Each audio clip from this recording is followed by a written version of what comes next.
I wish I hadn't read that, and I wish I had just played it, because that's Yeah. creepy. Figuring out that So they're not supposed to creepy. be there. Oh no.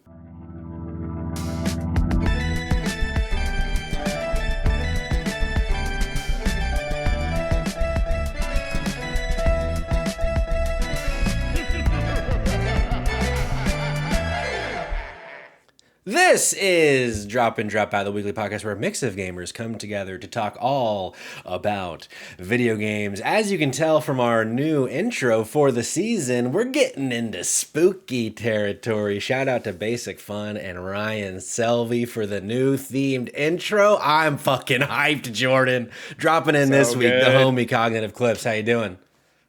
Good, buddy. How you doing? I am good, sir. Thank you very much. Tonight, we are going to be talking about the most unsettling moments in video games. Maybe it's going to be horror games, maybe it's going to be non horror games, but we're dipping our toes into spooky season.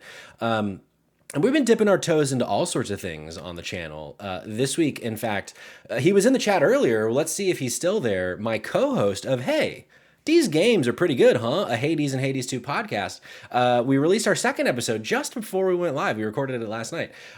Me and Jake are just having so much fun playing Hades, and we've decided we might just blow it all up and just start talking about Hades every week. Who's to say? So check that out if you're up to snuff on Hades. And then also, Twitch. Earlier this week, the Hot Dog Jamboree right here on twitch.tv/dropin dropout pod. We've decided that the Jamborees are going to be a Twitch-only product, at least for now, but it is up in our VOD. So if you didn't get to eat some hot dogs and play some Fall Guys with us, but you want to be part of the fun, go check it out on our VODs here on twitch.tv/dropin dropout pod. And then also, speaking of spooky season, we're going to be doing some spooky streams right here on twitch.tv. We're still figuring it out, but we're hoping to do like maybe one a week. Maybe we'll like get into more of them starting next week. Maybe even we might opt to do a Rose and Patrick stream. I was saying to Rose yesterday, I was like, yeah, I think I might stream tonight, but we hadn't decided that we were doing Hades games are pretty good, huh? Hades and Hades 2 podcast.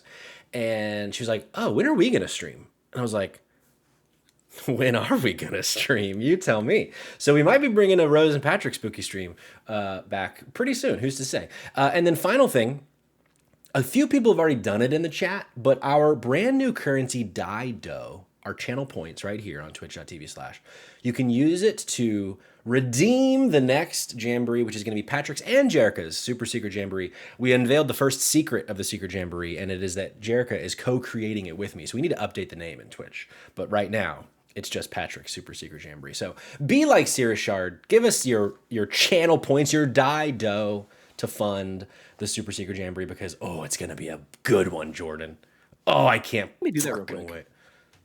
wait. Let me put my dough into that jamboree. There he is. There's my sweet baby boy, my beautiful baby boy. Jordan, we're going to talk about some spooky games tonight, but I want to ask you something else first. Okay. If you could, just like any spooky franchise that exists, that's not a video game that you know of, off the cuff, anything come to mind that you wish would be a video game? Any spooky franchise. This is tough for me. This is gonna be an awkward long pause because I don't indulge in spooky too much. Okay. So it's a little tricky. But like, Did you see that new and Until Dawn movie? Maybe they could make an Until Dawn video game. How about that? That would be a surefire hit. I feel like the ones that keep popping into mind that I have enjoyed in the past are already games to some extent. Like Alien movies are already games. Sure. Like, let's have another Alien game. How about that? Oh, has there been a Predator movie or a Predator game? Like a real... I think they did one of those like asymmetric games a few years ago, and it just died. I don't think it succeeded like at all, unfortunately. I feel like I'm having these like visions of a like Super Nintendo Predator game. There probably was with the movie. I bet. I bet there's a licensed one, like a movie tie-in. Eula in the chat says, "Are there any Scooby-Doo games?" There hasn't been one in a long time, but I played the shit out of one on the GameCube. Could bring that back. That'd be good. Jake says you can't update the name of a channel point community reward. Woo! Well, I guess it's just my jamboree. Sorry, Jericho, we're kicking you out. Oh no. Jordan, Are you frozen, Patrick, or is it just my computer being I'm stupid? not. You have frozen on me a couple times. I fear, perhaps, there might be some internet goblins in your computer there. Are you on the new rig right now? I'm not. I will plug this Ethernet cord in though. Give me one moment. One moment. Entertain the fans. Entertain the fans. Just I one guess I'm second. just gonna have to take my shirt off if I'm here solo. No, I'm just kidding. Chat, for those of you that weren't in the Discord earlier, because if you join the Discord by going to dropindropoutpod.com, you can interact with our different topics that we do every single week for our episodes here on Drop In, Drop Out. And a few of you that I've seen threw some things into the thread earlier for the most unsettling moments in video games. But if you haven't yet, oh boy, we maybe just lost him. If you haven't yet, either drop it in the chat and I'm going to do my best to grab it and put it in my I'm little here. episode doc. Oh, he's here. That's very good. Or go over, join the Discord now, find the thread in the Dido discussions channel, and drop your answer because I am going to be peeking at that later in the show when I bring in some audience submissions. But Sirius in the chat, how fucking based both Alien and Predator have been lately. I could enjoy a new Predator game for sure. He also says Alien Isolation 2 already coming. No fucking way. I didn't know that. Was that announced at like a fucking state of play type thing? I think I totally missed this. Jake says, if this turns into a one-man podcast, I will fill in. I refuse to let you be the first host of the Jeff Gershman show without me. Hey, Can you hear me? I can hear you. I can see you and I can hear you. And I can feel you. Sweet. I just remembered what I actually wanted to ask you, and no one saw. Maybe they saw behind my eyes that I just went completely blank, and I was like, I'm gonna ask this guy a question. And I forgot what it was, and I just reached for horror franchise. What I wanted to ask you is how it feels to be a walking Old Navy shirt right now. You got the red, you got the white, you got the blue. Happy Where's July the white? 4th. Your skin. Where's the white? It's fucking white as the fucking sun right now. That's how I live. Just pale. Pale as a Jane Austen protagonist, you know? I guess white as a ghost, not white as the sun. I guess if you're looking like directly at the sun, it's white because you just go blind, but who's to say? I think I'm pretty sure. Is it Coal Mines who's usually our space person that knows things about space? Maybe. I think that our sun actually is white, but it just appears yellow because of our atmosphere. Well, there you go. And you will in the chat right now. Sun is white in the space, actually. There you go. Turns So out is my sun. there you go. Turns out we're both scientists, and I didn't even know it. Jordan, the reason we're here today, as I said at the top of the show, we're going to be dipping our toes into some spooky discussion today. Maybe we're going to go head on with most of mine are actually from horror games, but we're not limiting ourselves to the genre of horror, survival horror, etc. when we're going to be talking about the most unsettling moments in video games. I figure let's just let them rip. We're just going to go back and forth, throwing out some discussions, and we're just going to see where each of them takes us, I said. I kind of takes us. And then we're just going to see what happens. If we end up taking our shirts off and just being silent for an hour, that's what's going to happen. But for now, Jordan, what's the first thing that comes to your mind when you think of an unsettling moment? In fact, one of the most unsettling moments in a video game. Are you trying to team me up? I'm teeing you up. Is that what you're trying to do? Am I? Okay, yeah. So he turned my phrases against me. Probably the most unsettling moment in a game that I can remember in any recent year is from Tales of Arise. Ah, okay. Which, pardon me, it kind of surprised me because the game has some heavy themes or whatever, even leading up to this point. But it's pretty colorful. If you've ever seen any footage of the game, like it's a pretty colorful game. Like it's not like it's a Dark Souls or anything else. It's just smeared in sepia and then like darkness and stuff.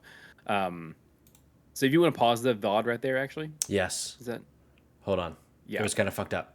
Should I pause it toward the beginning?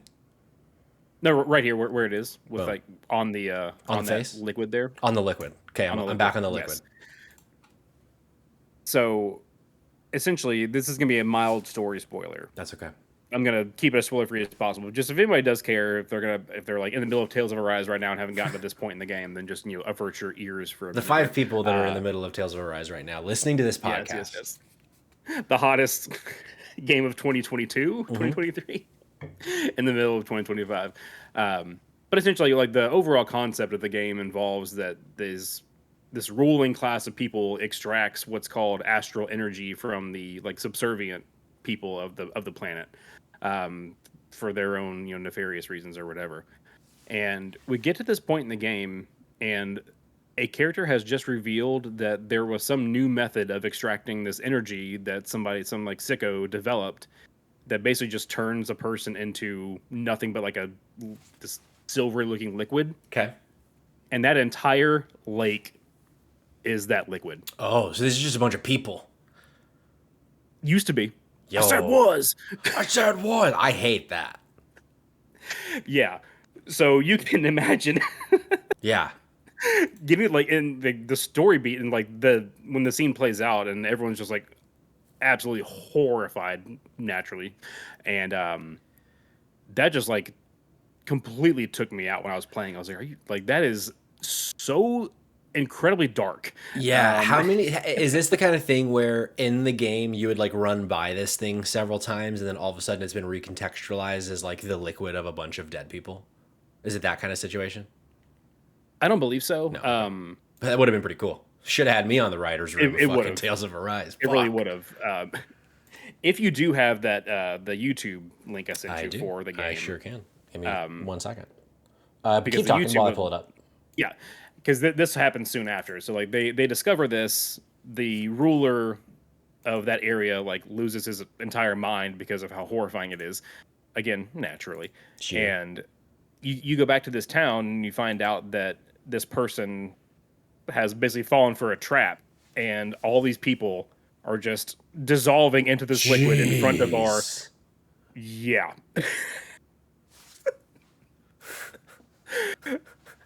You've told me and everyone that you've ever met to play this video game, and I just never knew that it was like dark like this. I don't think. I think I just assumed, they all have big eyes and it's anime and they fight fast. That's enough to know for me. Yeah. So this video that you're graciously giving me a couple clicks on today is my essay that I did about the game and how it actually overlaps a lot of themes with Final Fantasy 16, which of course is like more realistic looking characters and more obviously dark as far as like the tone and the imagery and stuff like that. But there's a lot of overlap between enslaved races and taking revenge on people and all this crazy stuff. But yeah, Tales of Arise is a banger. Absolutely recommend it all the time. But that is my first one out the gate. I mean, it's not a bad pick. I mean, sure. It's the kind of thing where I'm surprised at that as it like I think it's a perfect one to start with because in the original, behind the scenes, Inside Baseball, the original version of the topic was specifically like the scariest moments of non-horror games. Kind of massaged that a little bit.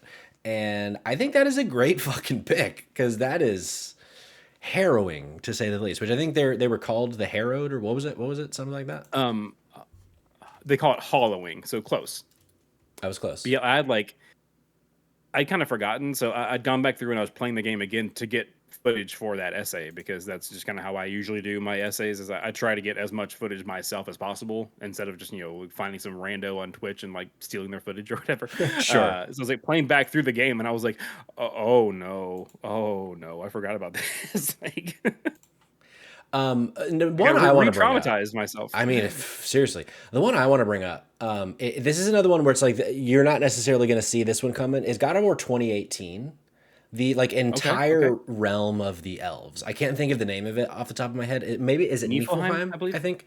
And as you're going through it, this like in the B-roll you see there's this like kind of webbing all over the place. But you at the beginning of this section, you kind of start to learn like there was this war that happened between the light elves and the dark elves. And as you kind of go through, there's just this like ominous feeling in general about the what has happened here in the past, and that there's history here and like war that has happened here, and it does the cool thing where like 2018 is just so fucking good where Atreus being with Kratos the whole time and being able to ask questions about things. It was like, oh, you don't understand war, boy, like that kind of shit. Right. And this is where also one of the kind of better narrative moments in the game happen. I don't remember if it's when you come here now or if it's later in the game because it's been a while since I played it. When you go into like the light for a long time and you come back and Atreus has been just like waiting for you for like hours and hours Oh, I while you've forgot been about gone. that. Yes. But just Yes. generally, like the whole vibe of this place, it's not like one specific moment for me, but just in general, like that. Especially the very first time the elves kind of jump out to surprise you. That it's like, oh, this is not even just like an old war zone. This is kind of still an active war zone, and you were just kind of getting here now as a threat to whichever faction. I guess these are the light elves that won, maybe I forget. But there's a few of them throughout the game. Like it's not even just Niflheim. I think this game really kind of, I think, toes the line a lot between like kind of fucked up shit and not fucked up shit, and I think a lot of that ends up bringing some unsettling shit throughout the game. Yes. What a game, Absolutely. Jordan. God. So good. Yeah, and like, not this wouldn't even be called a narrative moment, but it was what I thought of when you brought that word into the discussion. Was probably not too long after that footage was like one of the elves like grabs Atreus. Yeah. And he's like, no. And wait, is that when the game lets you unlock the Spartan Rage for the first time? Or It might be. no? It's been so long since I played it. It might be. I think that is the first time. Good call. Because yeah, like that happening and then him just going off, it just feels so good. You're like, Ugh. get off my son. Yeah. What do you think you're doing? That's my Grabbing son. Like, why did you turn into Mario after I turned into Mamma mia, that's my my son? Let him go. What else you got? Yeah, speaking of just pure vibes, that again behind inside baseball, you texted me. You're like, "Hey, is Control going to be on your list?" And I was like, "I mean, yeah, obviously it's going to be on my list." Obviously, but that game was just full of it, man. Like from the very opening, where it's just that ominous, like brutalist building and the very like what's the word? I'm kind of sure. undersold, like very understated music that's kind of playing. And it's just like the entire time. Like again, I'm not a horror person generally, overall, but like when that game first boots up, I was like, "Ooh, this is kind of spooky." Oh yeah. And then like you're walking around on the intro, the prologue, basically, and I was expecting the janitor to like pop out and scare me, but he was just hanging out doing his job. He's the best. But he's the fucking best. So many places in that game. I mean, you go down that mold sector, and now you've got like almost kind of zombie looking things down there. And one of the things I love about that game, and I feel like Remedy in general is good about this, is that they allow the protagonists to actually react to their situation in ways that the player kind of is at the same time. If that makes sense. Yeah, that makes sense. So like the Tomb Raider reboots tried to do that for like 2 seconds, but she was like, "Oh my lord, I just killed somebody." I pretty much and then like after that, she just has no problem mowing down like 40,000 more people right after that. Yeah. But in Control and in Alan Wake 2 and all these other games, like they're reacting to like, so you're in the mold area and this like giant plant sprouts up and she's like, "Oh, that's pretty," and then it starts like attacking. "Oh, not pretty, not pretty." Like she like flips out. Yeah. Or in Alan Wake 2, after the whole like Champion of Light sequence, he's just kind of like, he's like, "Man, that was awesome." Like he actually like says it to himself. It's like, I like that. I like that Remedy kind of throws that in there because it just makes him feel more relatable. I'm sure that this won't be the last time we talk about Remedy tonight, but yeah, I mean, that's the kind of thing, like, there's that saying that people, or something, I mean, just some people say about games a lot, of like, any screenshot, work of art, any moment in Control, at the drop of a hat, can become, like, the creepiest fucking thing. With what are they called, the bad guys? The Hiss. The hiss, just, like, floating everywhere, generally. That alone is so fucking unsettling. But and yeah, so many of them. chant, the entire time. Push your fingers through the surface into the wet. Also, that's actually that's the line. That's not me being dirty. That's the line. Just saying. Is there a cooler pitch for the setting of a video game than the inside is bigger than the outside? Like, that's just so fucking cool. To say that the biggest house, or the oldest house, excuse me. Oldest house, yeah. The oldest house, it's bigger on the inside than it is on the outside. Like, come on, dude. And yeah, I mean, that's the House of Leaves. That's where they got it. They pulled that from the House of Leaves. Everything about that game is just screams COG, and that's why I've bought it like 4 times. Yeah. I haven't bought it enough. I think I've bought it 2 times. If they release a port, like a native port for Switch 2, there will be a 5th. That's a guarantee. Okay. Easy. And a threat. That's a fucking threat. Let's bring in one from the audience. Sir Dr. JM. You know, I've actually never heard his username said out loud. I don't know if it's Sir Dr. JM, but that's what I'm saying for now. If you're listening, let me know if I'm wrong. He says, to this day, let me get the B-roll. Oh, it already is going. God, look at me. I'm fucking killing it. The B-roll of PT. He says, to this day, I swear I moved out of my first apartment because the PT ghost haunted it after my first playthrough. Also, I have bonded with multiple acquaintances over the pit in your stomach moment when you first glanced the PT ghost peering over the loft railing at you. If you know, you know. Jordan, did you have the unlucky experience of playing PT back when it launched? I did not. Brother. No. I've heard it's disturbing. There was a moment. Something about a fetus in a bathtub. Oh, God. There was a moment I had several years ago at this point so I had it on PS4, like so many people did. And then I upgraded to get more storage. I went from like 500 gigs to a terabyte or 2 terabytes or whatever. Yeah. And something that I didn't consider until months later was that I couldn't get PT back. But like there was a window in which I could have downloaded it again, but I just didn't know that like, whatever. It was going to disappear like that. It was going to disappear like that. And then by the time I realized I could, that other hard drive was like gone. And so I was like, fuck, I should have PT, but I was being such a fucking extra piece of shit that I wanted more storage on my PlayStation because I was too lazy to uninstall games. And now I can't play PT anymore. I can only experience it via... I bet you had slicked back hair too, sloppy steaks, all of it. I used to be a piece of shit, but people can change. I said it was. People can change. I hope someday, it's never going to happen, but I really do hope that someday PT comes back in some capacity as a re-release, just the demo as like its own experience. Or if it's like, somehow OD knock. If somehow maybe Kojima can work out a deal with Konami that's like in the menu of the extras or something. Like, we'll give you fucking $1 million. Let us just put PT in this game. I mean, Konami is on a remaster streak. I mean, maybe they'll just remaster the demo and nothing else. That would be so fucking funny if Konami remastered and remade a demo. And just dropped it on Halloween for like a limited time thing, you know? I mean, here's the thing, Jordan. Multiple Silent Hill projects in the works. PT, famously a Silent Hill project. I don't think it's out of the realm of possibility that we see PT again in some capacity. That's my swing today. That's my swing. Call me a swinger, Jordan, because that's my swing.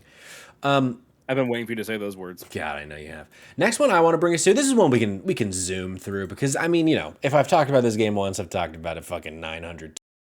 So Last of Us Part 2, Hospital, Abby. When you're on your way there, because I don't know when I lost audio. When you're on your way there and you realize that this is basically where the outbreak started, and this, like, you get that, someone earlier was the pit in the stomach, Jordan with the PT and with the write-in, say that pit in your stomach. That's what I got this whole fucking time. And just slowly making your way, and you start hearing all sorts of things throughout the hospital. You start seeing like huge dents and like pieces of the building gone, and it's like, oh man, I don't like that. This is not gonna be good. But I think probably what you guys also didn't hear because I muted myself on accident. We've talked about this a million times. I've talked about it a million times. But if we're talking about the most unsettling moments in video games, I gotta talk about the fucking lead up to the Rat King, Jordan. They can't stop me. I'm not gonna stop you. Good. I'm glad you're You part let of me talk that. about Tales of Arise for like 3 minutes, so That's true. go ahead. You never played 2, did you? Right? It was too much for you. You said. I started it. I got into like the middle of probably day one with as Ellie. Yeah, So yeah, yeah, like for sure. 3 hours into the game. It was still sunny in Seattle. Correct. Yes. I think something that to say something that maybe I've not said already about The Last of Us, I think if we ever get The Last of Us 3, which we will eventually, I hope that they lean more into this kind of horror in The Last of Us Part 3 because they only do it a handful of times in each game where it's like, oh, we're good. Like the hotel is another example in 2 Oh my. where it's like, it's just so like they're just trying to piss you off with how scary it is. I want that like half the game at least. Like, because they're so like with their artists and how detailed they make all the shit. Honestly, a lot of Silent Hill F reminding me of a lot of The Last of Us Part 2 with its like environments and how fucking creepy they make it. I considered putting a Silent Hill F moment on my list today, but it's pretty late in the game. I don't want to spoil a game that just came out last week because we're spoiling a bunch of other shit on this podcast. But yeah, Last of Us Part 2, basement, hospital, Abby. It's a good one. Thank you. What's next for you? I am going to. You know what? Actually, I'm going to pivot because He's pivoting. He's Patrick pivoting. just talked about Last of Us. Sorry? He's pivoting. He's pivoting. Oh. You just talked about Last of Us Part 2, so that means I'm going to mention Expedition 33. There he is. There's my But boy. no, it's again, it's not like a one. Well, there's one moment, I guess, of this particular aspect of it that's probably like more unsettling than the rest of them. But just like the concept, of course, of years and years and years of expeditions having not succeeded. Yeah. And so you go out there in the world, and like like there are some of these areas that you go to, and there are just piles and piles of dead people. Yeah. And like they explain it in the game as like something with the way that these monsters in the world kill them, then like their bodies don't disappear into the petals like everybody else does whenever they get gommaged or whatever. And so like, yeah, there's that moment. It's like early act 2. The boss was shown in trailers and stuff. I won't give too many details at all, but like you fall into that big pit with that boss fight, and Mael is just looking around. It's just like 4 different, mini mountains of dead bodies, and she's like about to have basically just going into shock from just like how horrifying it is. Like it's one of those things that the more you think about it, the more you're like, oh, that's I don't want to think about that anymore. Actually, never mind. There, I've been on this podcast multiple times, just not agreeing with the hype of Expedition 33. But one thing that I really love about that game a lot is how they go so fucking hard with the environmental art and how everything and then to your point where like when they want it to look fucking creepy, it looks fucking creepy. I wish we got more of that in that game, honestly. I wish there were more places where I would walk into an area and be like, I don't want to be here. This is gross. Yeah. This is bad. Even in the even like when you first land on the continent and you see those monster man's hands like attacking everybody, like who has a thing or an aversion that they're trying to work through with hands in that team? I don't know. There's only like 30 people on the main dev team, and they one of them's got a thing for hands. I mean, at least one. maybe it's all of them. Is that a thing in France? I don't know. Could be. I haven't been there. I don't know. I want to bring in another one from the audience. I was trying to find some B-roll real fast, but YouTube is not providing. But the homie Coal Mines wrote in with a couple. Alan Wake 2 had me so shook that one night. I had to put the controller down and lay down and decompress. The most unsettling moment was the entirety of the Valhalla nursing home section. The atmosphere combined with the very good Cynthia jump scares just built up to where my pussy ass was so fucking scared, is what he said. Yeah, the whole, because especially with the nursing home, when you're first in it, it's just a nursing home. Like it's like actively like they're old people just like vibing, and then it progresses and it gets worse, and then it's like you eventually like it gets to a point where it's like, oh, it's just they're not holding back the punches. This place is like there's shit coming at you from the walls and in like on the Yeah. tables. It's Ugh. They're some of the best jump scares in that game is all around the Valhalla nursing home section. God, that game, man, it's And so fucking good. speaking of what I brought up earlier with Remedy games, like one of the funniest things, I think it was in the Valhalla section, where you walk through one of the doors as Saga, and there's a Cynthia jump scare, and she just goes, "Shit, come on!" like so, Yeah. which is funny because like I guess what is it that like diegetic versus non-diegetic sound Yeah, in yeah, yeah, yeah. movies where like sometimes they'll throw you a little curveball and it's like, oh, actually the character was listening to this song, it wasn't just part of the soundtrack, like the character is listening to the song and then they take out their headphones and blah, like, so that was a funny way for them to clue in like we as a player are experiencing the jump scares that the characters are experiencing because they Very are good. seeing the apparitions or whatever. I was like, oh, that's actually, I hadn't thought about that. Also, I don't remember exactly if that's the first time you see Ati in Alan Wake 2, but it is a time that you see him in Alan Wake 2. And I remember Yes, whether that was the first time or not, I remember just being so fucking excited. It's like, oh, it's connected. I mean, we knew it would be because of the DLC and Control connecting it, but that direct of a connection, I was like, oh, I fucking love that game. I know it's so good, and again, like that's one of the ones that I did go for, and like Yeah. I swear it was like 2 months after I beat it that they added that option to like dial down the jump scares. I was Yeah, like, yeah, oh, yeah. thanks. Of course. I think the first time you see Ati in the game is in the little like weird little dive bar It might be. in the town. I forget. Yeah, but that sounds He's right. like doing karaoke. Yeah, yeah, yeah. Could be that. Either way, you see more than once, and that's beautiful. And it's beautiful. It's a beautiful thing. And then Coal Mines also shouts out a moment that, if you look hard enough, somewhere on the internet, is me and my wife Rose playing Doki Doki Literature Club. Have you played that game? I've not, but I know all about it. Yeah, I've heard Eric talk about it. I've heard you talk about it. Like, yeah. There's the at first he was like, you got to talk about that Doki Doki Literature Club scene, and I was like thinking for a second, I was like, I wonder which one. Oh, of course, he means this one, which is when Yuri, I think is her name, the purple hair, long hair girl. Very long story short, like just starts kind of like crumbling and breaking down, and then trigger warning, suicide. It does that, and the game takes it to an unfucking believable degree, and makes you as the player watch her dead body for an entire weekend in game. Like you can speed it up, but yeah, because the character is just like stun locked by this, just watches the entire weekend while no one is at school, and then they all walk in Monday morning and see what's happened. It's like we were playing because like when Rose and I were playing that game, we talk about that a lot in like the meta of the content because we had a lot of fun voice acting that game and we made light of a lot of it, and we had this. We knew going into it that there was some like it was going to twist in some capacity. It was going to go somewhere that you're not expecting, etc. But I think we all I say me and Rose thought it was going to be a lot more like capital H horror instead of just like really really dark themes, which aren't always the same thing. And in this case, it toes the line.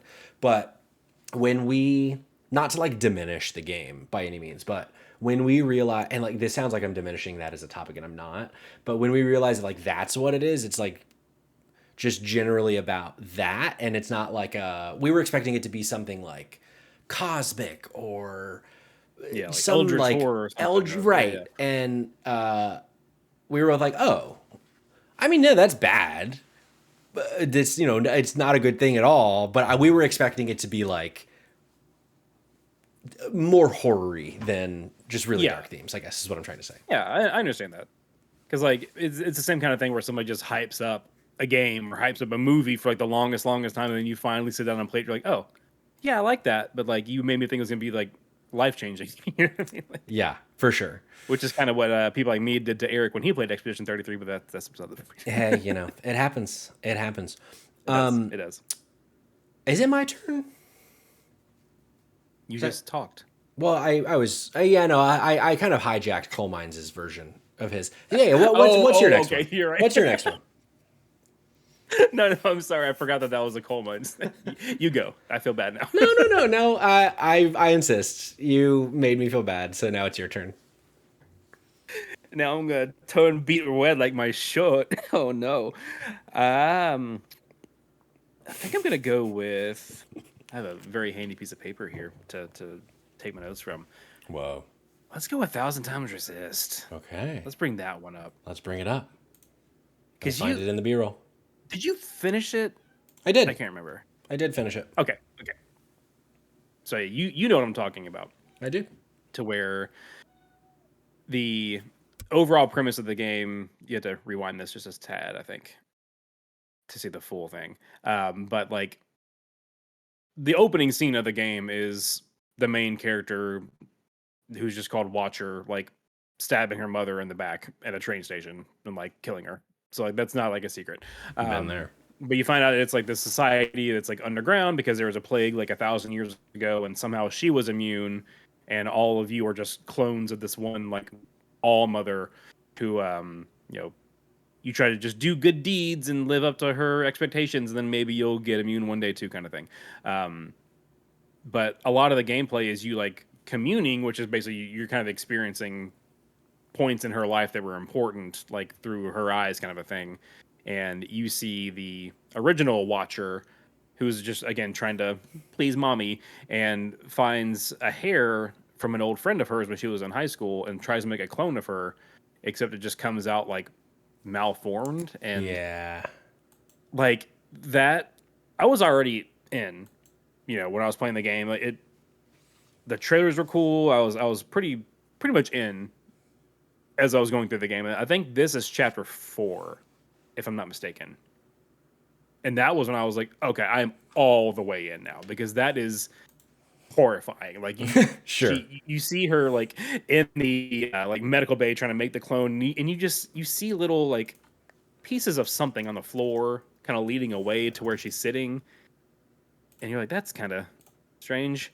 And you don't really see her right away when she's starting to talk. She's talking kind of like not quite babyish, but just like not, she's not talking correctly.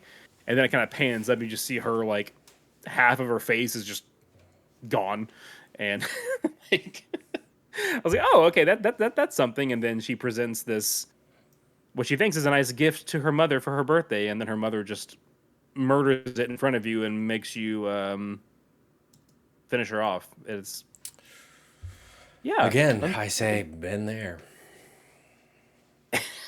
Who among us Who among hasn't us? Ah, presented a clone to one's mother and then had to kill it out correct. of mercy? Exactly. Yeah. No. What I walking away from 1,000 times resist, what I liked most was how creepy it could get. I had frustrations Yes. with like certain aspects of that game, but I think what it did unequivocally incredibly well is like the vibe. Even though sometimes, and based on some interviews I've listened to with people in our community, and looking at you, Mr. The Human Place, seems like some of that was like intentional in its design, which is like, okay, that, now knowing that, like, that's cool about like some of the narrative choices that they made, and like the way Yeah. like telling history and this kind of like experiencing things in the past, et cetera, et cetera. But in the moment, not knowing the answers sometimes was like, okay, I've been running around for an hour and I can't read this fucking map that's been drawn with crayon. I just want to know what's happening next. Okay, can we just figure it the fuck out? But a very good pull. That is, I think, easily the most unsettling moment of that video game, which has a lot of Yeah. unsettling moments. Yeah, it does a thing kind of like, you mentioned control, or you mentioned this about control after I mentioned control. It does the same kind of thing where like sometimes you'll be in this scene where it feels like time is kind of frozen. There's just these bodies just like floating in the air because they're being affected or abducted by the alien invasion or whatever's going on, and like they really play with the lighting of those situations too, where it's they're mostly in silhouette, so you see this like one bright light, just a bunch of dark shadows in the air. It's like artistically absolutely stunning game. Yeah. So sorry for spoiling it. Go play it now. Have you played Inscription, Jordan? I have. I never got past, I guess, what I'll call the first main thing. Okay. So I was still in the cabin. I got to, I think, like I never got further than like the third area. Like I think it's like a snowy wooded area, right? Is that like So the I don't third or fourth remember the area? order of them, but that was one of them. Yeah, and I Yeah. could never get past that. I just got kind of like bored of trying because creepy vibes. But Sure, yeah, man. I remember so vividly booting this game up for the first time. I actually streamed it. That was the very first time I streamed a game, was Inscription, and yeah, I was trying it on my work laptop, and because I was like, we had been doing Spotlight for a while, and I was like, oh, I really want to stream a game. I really want to play Inscription. I think this would be a good game to stream, and I figure out getting it to work on my laptop, but because of like my work's guardrails in place, I couldn't get audio, so it was only me. And so it would just like this is not a good stream. That stream does not live anywhere. That's been lost to the internet. But this game, especially the first like hour of it, is so creepy. And with yes, this fucking the guy across the table from you and his just creepy fucking eyes, and then an early spoiler. I'm not going to go too far with spoilers for Inscription, but an early spoiler when you realize that you can step back and the game isn't just you at a table, and then all of yeah, the things that then brings of like just walking around the cabin and trying. There's like all of a sudden there's now this is a puzzle game too, and that moment of like, oh man, this is gonna have and like if you haven't played the game and you listen to that, it's like, oh, that sounds like a really big thing I wish I could have experienced. I promise you, there are so many more places that game goes that you won't see coming, and you should go. And I'm gonna stop there because I don't want to spoil any like other bigger things later. But what a fucking game, man. I'm bummed to hear that you ended up not seeing it through, but I see why. We're like it can be frustrating yeah. in its gameplay of the deck building if it's not going for you and et cetera. Because other than Marvel Snap, you're not a deck builder guy, are you? Not too often. Like I've dabbled in some of the battling with Trading Card Game Pocket. I've done some. What's the other one? Uh, Shoot. Hearthstone. Actually, yes. That wasn't what I was thinking of, but yes. I was thinking of one of your favorite games of all time, Slay the Spire. Slay the Spire, Slay the yeah. Spire. I've also never gotten to the top of the spire. I think I've gotten to like the third area of that one too. So I'm just great at those games. Apparently, Sure. I mean, well, I realized. get it though. Like if it's such a I mean, because it's they're all roguelites, right? Which we've all decided we're not ever saying like anymore. We're just saying light from now on, even if it is a Oh, roguelike. We I just think decided that. yeah. No, I'm here for it. Yeah, good. I like that. Good. You like that. Yeah, we just can't say the word with a K in it ever in any capacity. Jake in the chat says, "Let me touch your deck and make you a believer." Mm. I won't say no to that. Jordan, what's another one on your list? And then I want to go to the audience after you. Yes. I think I'm going to talk about Dead Take. Dead Take. Okay, This I haven't played this is yet. this is and I won't. This is not going to be like a spoilery thing, because I think you actually see part of this in like the one or two trailers that they ever even made for the game. But of course, this actually is like a psychological horror game. So, me as a Final Fantasy 16 slut, a Ben Yeah, Star you are. slut, Yeah, you are. wanting to give Sergeant and Abubakar Salim's studios and projects like another world, because I wasn't, like, as we've said many times on this podcast, didn't quite love Tales of Kenzera as much as I wanted to.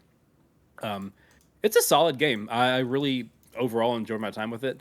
But there's this moment, and shout out to another community member, Phil, from 70% Complete / The Content Mill.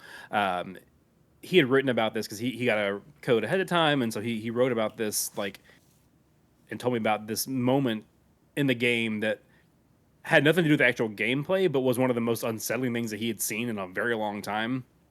And it was just Ben Starr's acting. Hmm. And I got to that moment, and I was like, "This Philip, he's onto something." He's a smart guy. I'd never say it to his face, but he's a smart guy.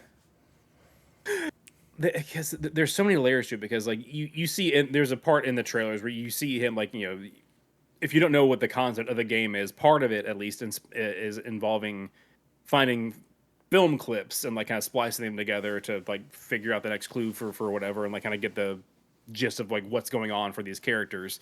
And those clips they're actual filmed clips of like Ben Starr, of Neil Newman, of Alana Pierce, whoever else was like, I guess at their pool party that day. I don't know. But either way, like in the trailer, you see this clip of like Ben Starr like with like a white background, and he's just like screaming his head off at somebody off screen. And so you get to that part, that clip in the game, and like again, he's going off on somebody, being very belligerent, and then he just like flips a switch and goes right back to reading the script, and it is chilling. Ooh, Like I like that. watching somebody do that. And then in a meta way, I take a step back and I'm like, that not only is that a thing that character did, that is something that a human being named Ben Starr is playing, a character was able to convey that and like act that out, of being somebody who would be that belligerent and then go right back to trying to just like nail his audition tape for this role or whatever. Very, very well done. Yeah. Neil Newbon has a couple moments in his, what's it called again? It's like VF. Um. Um, Uh. Uh. Uh. Uh. Uh. uh. Doesn't matter. Words are Keep going. hard, man. Yeah, in his film segments where he has a couple moments too, where I'm like, ooh, this is so like, this is like, you almost get chills just watching these dudes. FMV, Like, full motion thank you, video. I thank you. was like, oh, I Yes, know it. It's right there. it's right Uh, there. I think this is a great segue to talk about another FMV game, Yes, Immortality. Jordan, yes. have you played Immortality? I have. I did not roll credits, but I played a good chunk of it. It was Yeah. very, very good. I played this game almost all of it with Rose. I don't think I played every single time with her, but we played a lot of it together. What a cool fucking game! And if you don't know it, I pulled the B-roll up here. It's a fully FMV game where the gameplay loop is you are watching the mostly unedited film of 3 different movies that have essentially been lost to time. And at any point in any of the clips, you can like click on things and it'll activate. It'll like take you to a different clip from either the same movie or one of the other movies, and you're essentially trying to figure out like there's some greater mystery afoot. And What it's happened the to kind of Marissa thing Marcel? where exactly what happened to Marissa Marcel. And it's the kind of thing where it's going to be different for like because clicking on everything will take you in different orders of things, and that is a game where I can really see like mileage will vary heavily on somebody's experience, because it might take you 5 hours to even figure out that there's even a through line, like, or you might figure it out within like 30 minutes. And Right. but there is one moment in particular that is in the third of the 3 films that I'm showing some b-roll of now. I don't want to show the moment because it might not be allowed to be shown theoretically. But there is a There's a lot of that in moment. this game. There's a lot of that in the game. It's like at any moment I need to make sure I press the button if we start seeing some titties. But there is a moment where somebody catches on fire, and it like leads to this moment, and you watch this person just like burn, and it's like, and they're actors. It's not like real, but you just Right. like, it really seems weirdly real in this game. And then there's another like aspect of the storytelling in this game that I won't spoil what it is, because figuring it out is a very cool experience. But there is like a kind of another thing happening that you slowly start to figure out. And it's like a big aha moment with the way that the game works. And once you get to that point and you understand what I'm talking about, every single time you find that, it's so fucking unsettling every single time. Do you know what I'm talking about, Jordan? That was actually gonna like what I was gonna bring up Yeah. when you said immortality, was like, again, I will follow your lead. I won't go into detail, but like, yeah, there is a mechanic that it's one of those very cool hidden, almost like a hidden mechanic, Yeah, where it like is totally. You it's could go there the the whole whole game without time. ever finding it. Yeah, it's like there the whole time, and you don't. Yeah, you can go the whole time and not use it at all, or you can do it right from the bat. It's not like you played for 3 hours. Here's another tutorial. No, nothing like that. And I figured it out, and like, yeah, like It's the very first thing I saw was like Yeah. Video games are so Again, cool, man. I'll stop. I'll stop. Video games are so cool. But I think that is like a uniquely shared moment, I think, of anybody that figures out that mechanic of immortality. I think it happened the exact same way. Every time I was like, wait, what was that? And then you just like start playing and figuring out, I need to recreate that. And I can't, oh, that's how I do it. Now I need to go back through every single piece of film I have and try to do that again. Oh, it's so good. Fucking Immortality. If you haven't played it, go play Immortality. Heroic Headgear in the chat says, gamers, welcome in. Gamers. If you're diligent, Nate, and you rewind, we mention your podcast at some point. You're just going to have to find the moment. I want to bring in one from the chat, and then I'm going to share one. I just did. I just shared Immortality. So I'm just going to go to the Nerdlies. The Nerdlies gave us a couple. But the first one, the Nerdlies, our friend Chris wrote in, said, I can't remember the specific game I encountered it in, but it was a scare that I wasn't expecting in one of my first horror games I played. The game was in 4:3 with retro graphics and black bars on the side, which isn't an issue since I played a ton of low resolution indie games that are made, quote, retro feeling by having it in 4:3. The unsettling part was when they started putting things in those black bars behind the screen of what you're playing. All of a sudden, a person or monster was just standing there, popping in and out of your periphery. They also do this with is Ludo because they use a cinematic aspect ratio and pop a large face into the black bars above and below your gameplay. Truly unsettling as you play. He gave us a link that I'm going to pull up. But are you familiar with this game at all that he was talking about when he shared the clip, Jordan? No, I'm not. I've heard of Luto because I know that he was playing it and some other folks were. But I watched the clip that he shared. It's pretty great. Yeah, I think I just passed it. Let me pull back the B-roll. Oh, yeah, there it is. Horrible, horrifying. Like seeing all of a sudden you just see the outline of a fucking creep in the background. Yeah. What is this? It's called. Actually, I don't see that it's called anything anywhere, but spooky fucking thing. Don't like it. But then That's the what it's Nerdlies. called. Look it up on Steam. Say again. Nothing. Go ahead. Great. He also said, I'll also submit another one from an ongoing anthology horror series called Fears to Fathom. Are you a knower of Fears to Fathom, Jordan? I'm a knower of the name only. Yeah, I don't think I've even heard the name. These games excel at turning Reddit creepypasta scenarios into horror games and about real life terrible situations. They ooze with tension from stories you've heard or heard in passing about real life things. In Fears to Fathom, Woodbury Getaway, you're staying at an Airbnb with a friend and things keep going wrong in the house. There's a moment late in the game where you realize that the person you've seen at your house, inside your house fixing things, is not the owner of the house, and the game just oh no, I'm getting creeped out reading it. Accelerates your mind into the thoughts of how to escape the situation unscathed. It's incredibly effective at really keeping your blood moving at a high rate.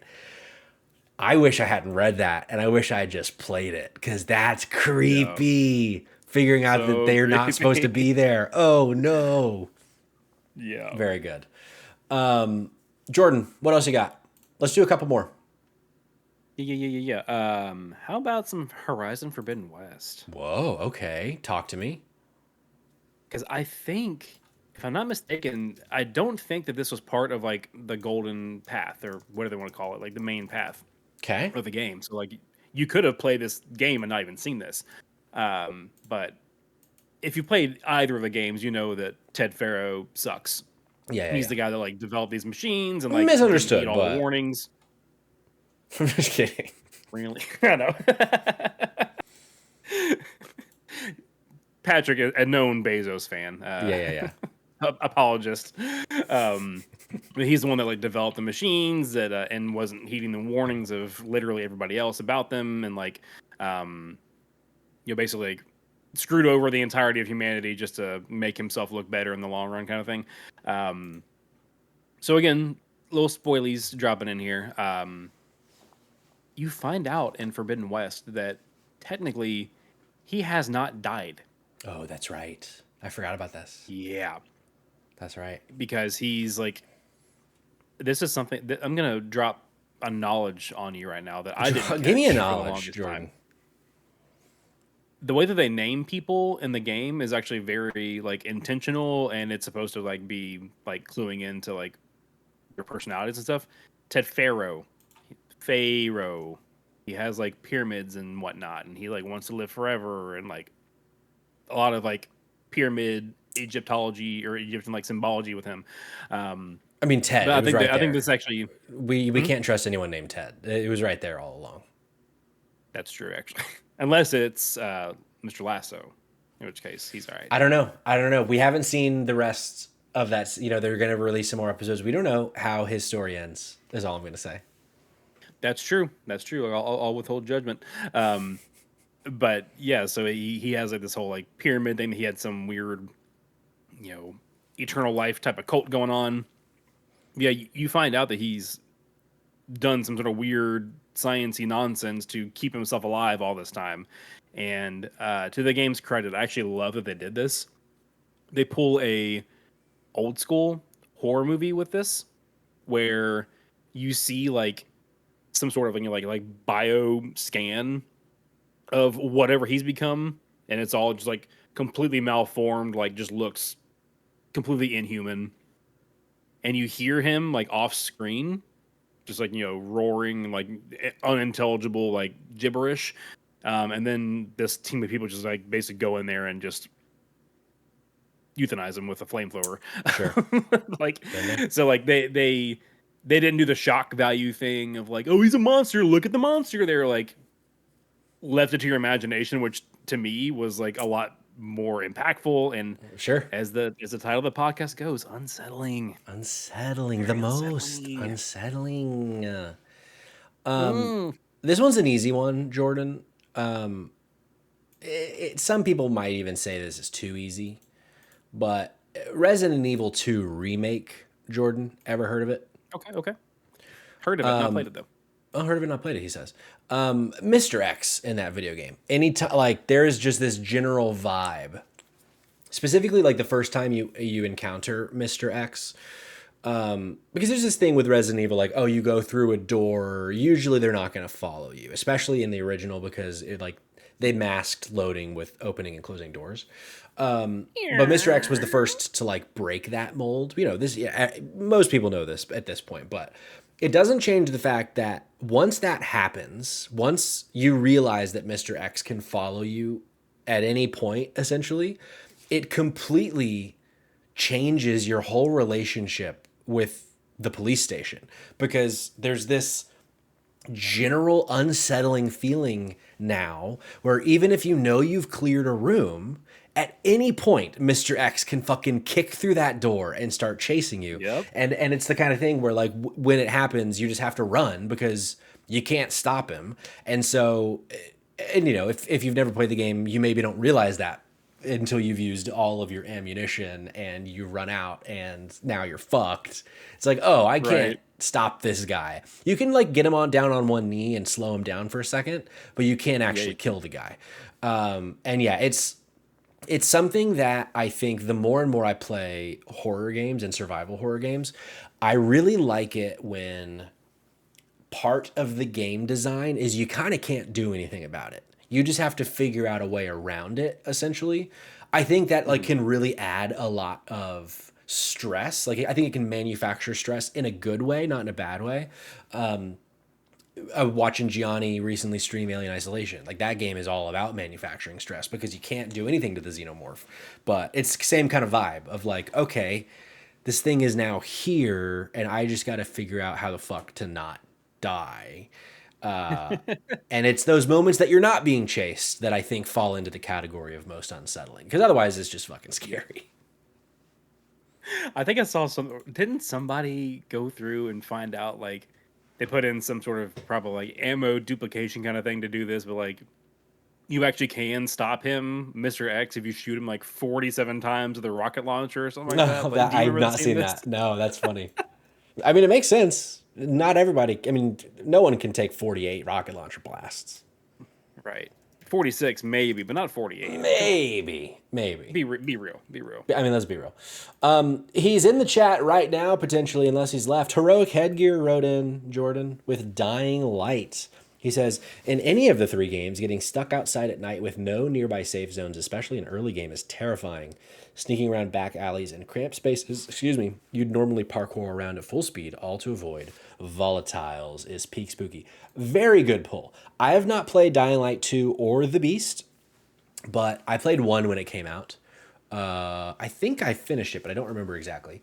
But man, that whenever like the sun starts going down and it now becomes okay, I got to figure out where I can get to fucking safety because Yeah, if I have, and then they do the fucking evil bullshit thing of there are some missions you can only do at night, and it's like, come on, of I course. don't want to fucking do this.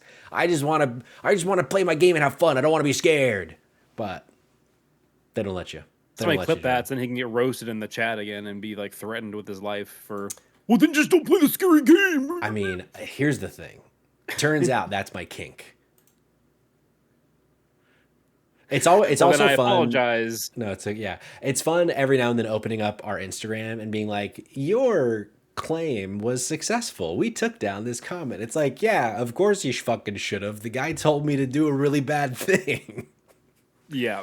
Oh, I had to do that today. Like I was, again, every like maybe once a week lately, I get a little bug in my ear to Yeah. go and like find one of the comments that are trying to say that Silk Song is not a Souls like because that's the Oh yeah. stupidest thing I've ever heard. Like it's a Yeah. Souls like. Anyway, but every time I do, it's just like my blood pressure just skyrockets. I'm like, who are these people Yeah. talking to my dad like this? They're idiots. Why? They're Look at fucking he's so idiots. handsome. What are you doing? The part But that yeah, really I grinds found my one. gears, sorry, the part that really grinds my gears is how 9 times out of 10 they've spelled at least 3 words wrong. It's like, so their resume already is very bad. There's a lot of holes because they can't even spell correctly. So their opinion doesn't carry that Yeah. much weight.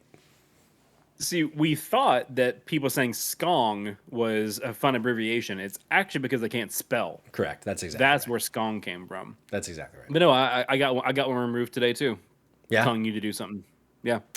Nice. Very good. Why Actually, I clicked on that one. That guy had been reported before, and they said no on the first one, but they said yes on the second one. Classic.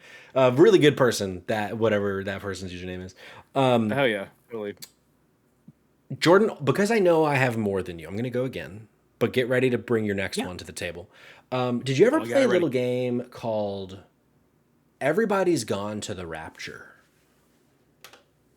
I feel like that's one that is that the one you get. Yes, yes. I started that up and I was like, I can't move faster than 0.00003 miles an hour, and I don't like it. It's And I tough. stopped. I did finish the game. This was like 2017-ish. That sounds right. But this particular part of the B-roll is incredibly not interesting.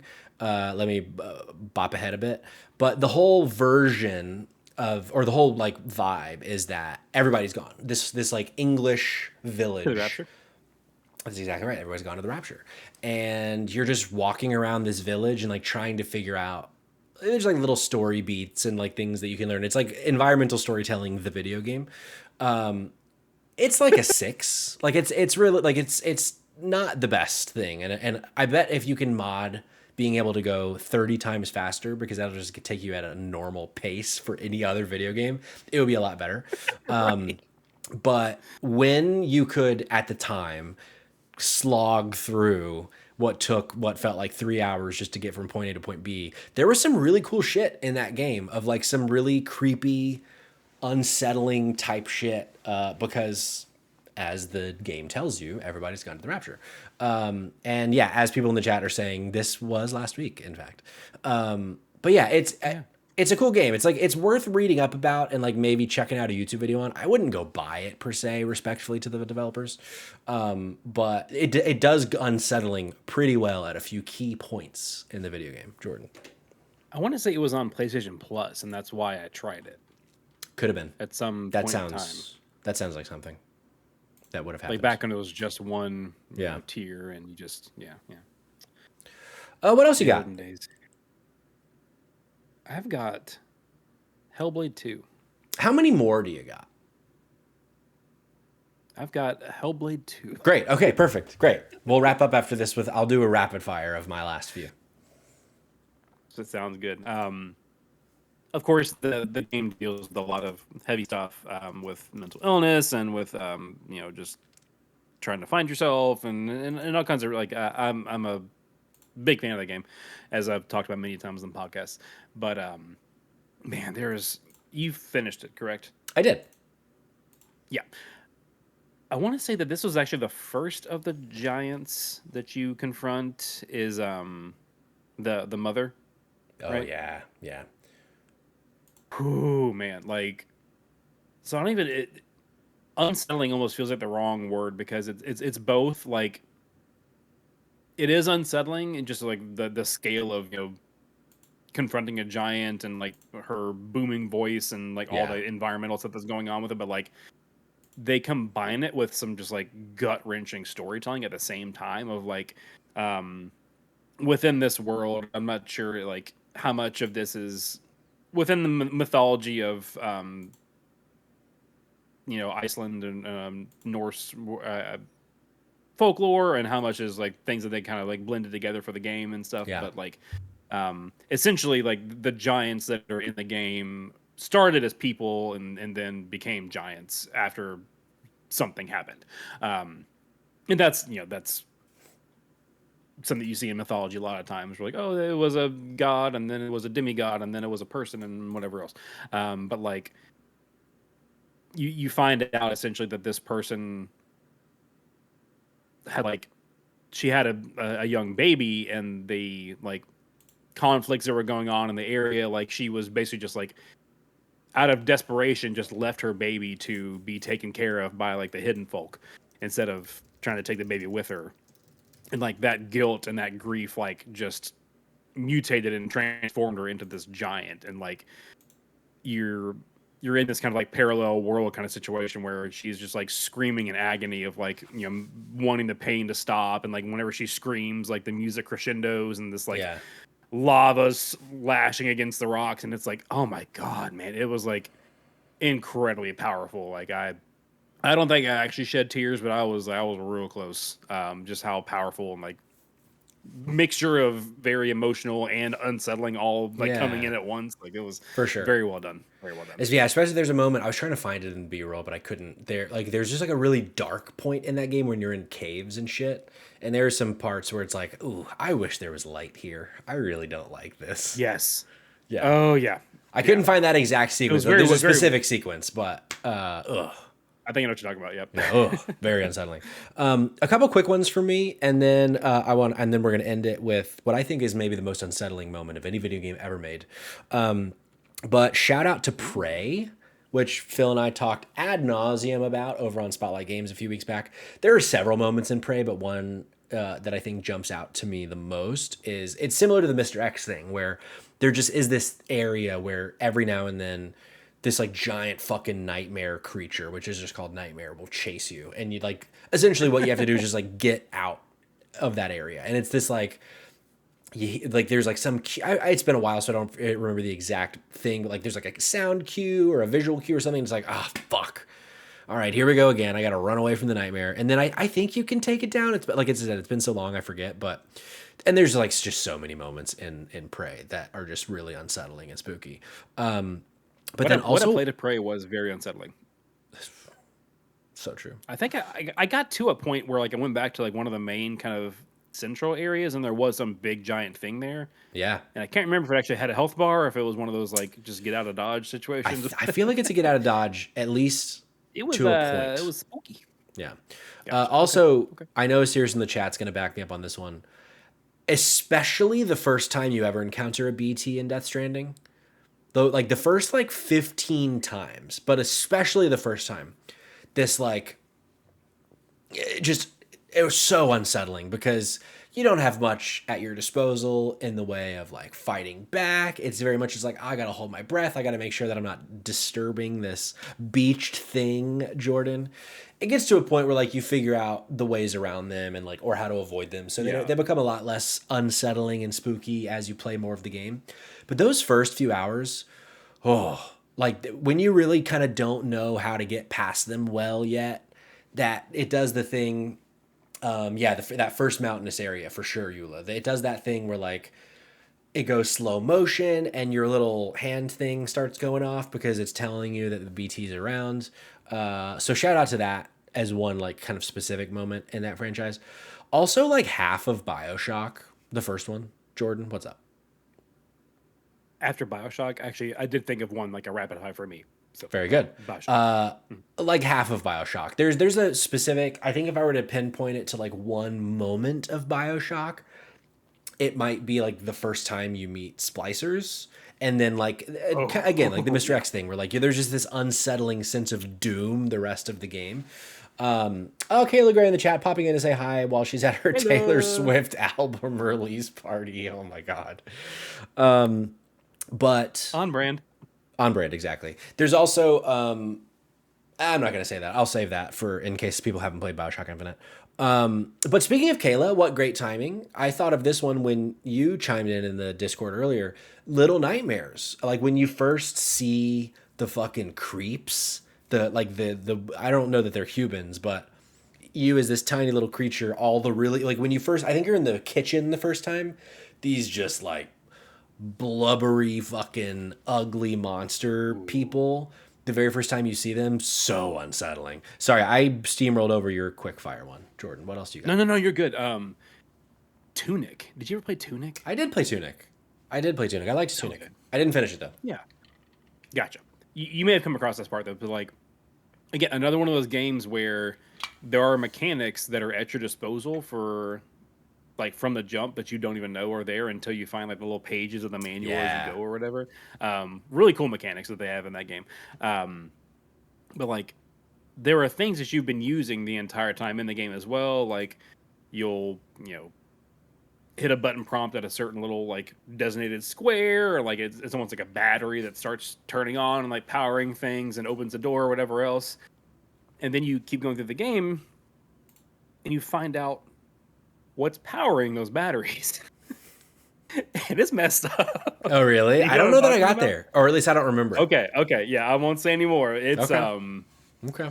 It's creepy. It's real creepy. And the way that they handle it too is just A+. If we're talking real creepy, Jordan, I'm gonna end it here.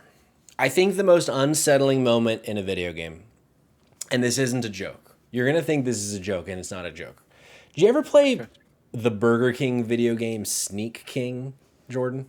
I did not actually. No. Just like the entirety of just like Sneak King's whole premise of you as the Burger King. The whole point is you're just like sneaking up on people, and like I don't remember if you're trying to get them to eat Burger King or what it is, but it's just a really fucking creepy game. Like the whole entire existence. So they released 3 games back in the day on the 360. It was Big Bumpin', which was a what are like it's at like a carnival when like little cars hit each other. What are those called? Bumper cars. Bumper cars. Yep. Bumper. Right. Yeah. Big Bumpin'.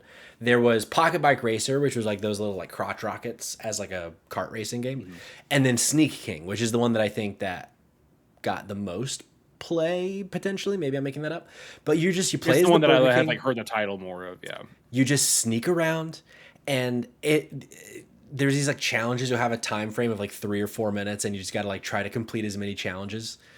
It's like I think we can trace a lot of what's wrong with this country back to the release of the 3 Burger King games when you played as Burger King and you just fucking terrorized women in a cul-de-sac. It's all very fucking creepy, Jordan. If it was a suburb, that's one thing, but a cul-de-sac, come on, man. Not good.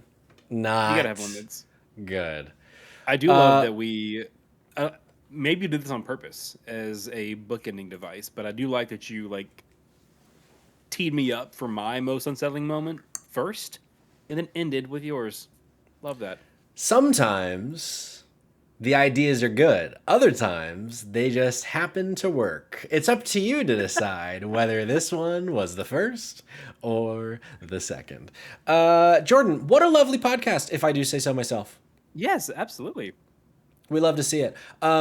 If you're here in the chat and you don't already join the Discord, why don't you go do so by going to dropindropoutpod.com. We do this show every Thursday night right here on twitch.tv/dropindropoutpod. But then we're also doing fun, messy pods, little extra podcasts every now and then, like, hey, these games are pretty good, huh? A Hades and Hades 2 podcast hosted by me and Jake Twitchin. And we're going to be doing some more spooky streams later this month right here on the channel, so make sure you follow. And if you would if you feel so inclined, a subscription also makes us feel happy. Shout out to Euless, shout out to Sirius Shard, Heroic Headgear, Kayla Gray 6, and everybody that was in the chat earlier in the show. Jordan, as always, I tip my hat to you for joining me for this podcast this evening. We will see you on the other side. And oh, by the way, if you didn't see our new spooky theme, you're going to see it again.